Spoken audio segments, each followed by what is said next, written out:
Selama puluhan tahun kita dipaksa percaya bahwa nasi, roti, sereal, dan pasta adalah fondasi kehidupan kita.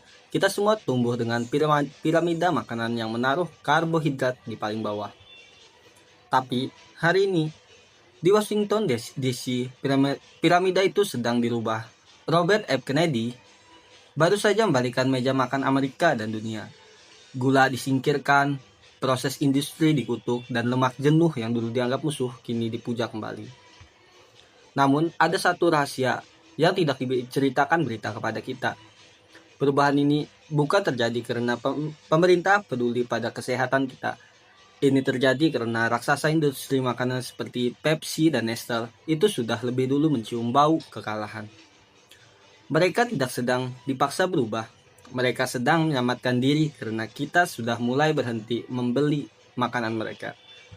Hari ini kita akan membedah piramida RFKJR dan gerakan MAHA, Make America Healthy Again. Mengapa lemak sapi kembali populer, mengapa perusahaan sereal mendadak pecah kongsi, dan bagaimana piring makan kita menjadi medan tempur politik paling panas di tahun 2026. Jangan berkedip, karena apa yang kita makan besok adalah hasil dari perang miliaran dolar hari ini. Berita tentang panduan makanan baru dari RFKJR seringkali dibahas sebagai kebijakan kesehatan biasa. Kita menganggap hanya soal anjuran dokter. Padahal ini adalah pembongkaran struktur ekonomi pangan yang sudah mengakar sejak era 70-an.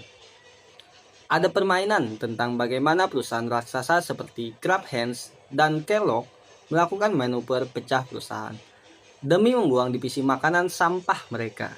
Kita akan membedah logika di balik label peringatan gula, kembalinya protein hewan ke puncak kasta, hingga alasan mengapa sekolah dan program bantuan sosial kini menjadi target nutrisi besar-besaran.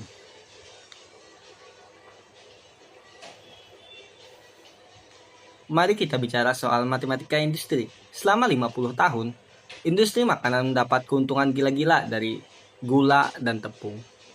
Murah, bikin nagih, dan awet di rak supermarket. Tapi panduan baru dari RFKJR memberikan hantaman mematikan. Gula dan makanan olahan ekstrim atau ultra processed food sekarang resmi menjadi musuh nomor 1.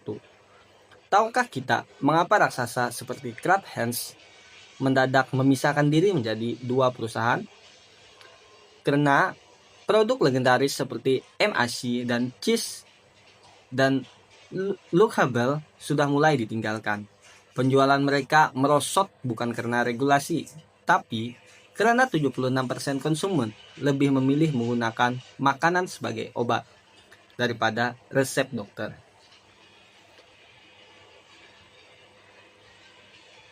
Logika industri saat ini seperti ini. Jika orang tidak mau beli lagi makanan yang kita beri warna buatan, maka kita harus berpura-pura menjadi produsen makanan sehat sebelum kita bangkrut. Mereka tidak sedang bertobat, mereka sedang ganti baju agar tetap bisa menguasai dompet kita. Sebelum kita bahas soal lemak sapi yang dulu dikutuk tapi sekarang dipuja kembali, saya ingin tanya, apakah kita percaya pada label sehat di kemasan makanan supermarket, atau kita lebih percaya pada bahan alami yang tidak punya merek? Oke, sekarang mari kita bicara tentang protein mendadak ada di mana-mana, bahkan di dalam kopi kita. Inilah kejutan terbesar dari panduan nutrisi 2026. Lemak jenuh, telur, dan daging merah kembali ke kasta tertinggi. Selama ini kita disuruh makan margarin cair yang rasanya seperti plastik karena dianggap sehat untuk jantung. Sekarang, lemak sapi kembali naik daun. Lihat sekeliling kita, Starbucks menambahkan protein ke dalam kopi. Cheerios dan Pop-Tart sekarang punya versi high protein. Ini adalah pembajakan tren.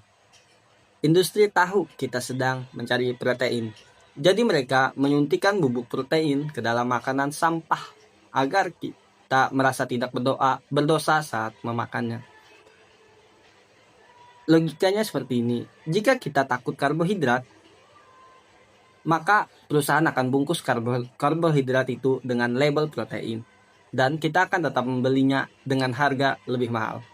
Ini adalah kamuflase nutrisi di level tertinggi. Tapi jangan salah sangka, perang ini bukan cuma soal label di supermarket. Ini soal siapa yang mengontrol uang negara.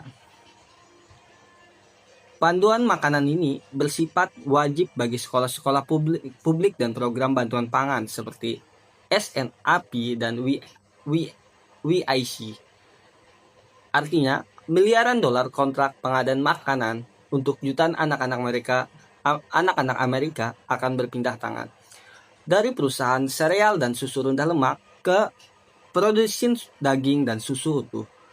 RFKJR tidak hanya mengubah diet, dia sedang mengalihkan aliran uang raksasa dari satu kelompok industri ke kelompok industri lainnya.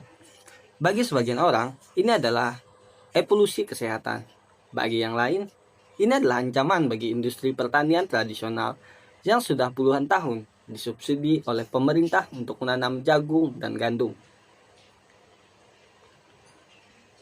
Di balik perdebatan soal lemak dan karbohidrat, ada kenyataan pahit. Kita adalah generasi yang paling sakit dalam sejarah manusia modern. Tingkat diabetes, obesitas, dan kanker meledak justru saat teknologi pangan kita sedang di puncaknya. Mengapa kita harus menunggu seorang politisi di Washington untuk memberitahu kita bahwa sayuran dan daging asli lebih baik daripada makanan dalam kemasan plastik? Kita telah menyerahkan kendali atas tubuh kita sendiri kepada laboratorium kimia perusahaan pangan, dan harga yang kita bayar bukan cuma uang, tapi kesehatan anak-anak kita. Jadi, apakah kita akan melihat perubahan besar saat belanja besok dan di kemudian hari? Mungkin tidak secara instan. Industri makanan sangat lihai. Mereka akan mengganti warna kemasan menjadi lebih hijau, menghapus warna buatan, dan meneriakkan kata protein lebih keras daripada sebelumnya. Tapi ingat, kedaulatan kesehatan kita tidak ada di tangan RFKJR, dan pasti tidak ada di tangan CEO perusahaan pangan. Kedaulatan itu ada di tangan kita setiap kali kita memilih apa yang masuk ke keranjang belanjaan. Jangan biarkan piramida baru mengganti akal sehat kita. Makanlah makanan yang bisa membusuk, karena jika bakteri saja tidak mau memakannya, mengapa kita mau? Sampai jumpa di episode berikutnya.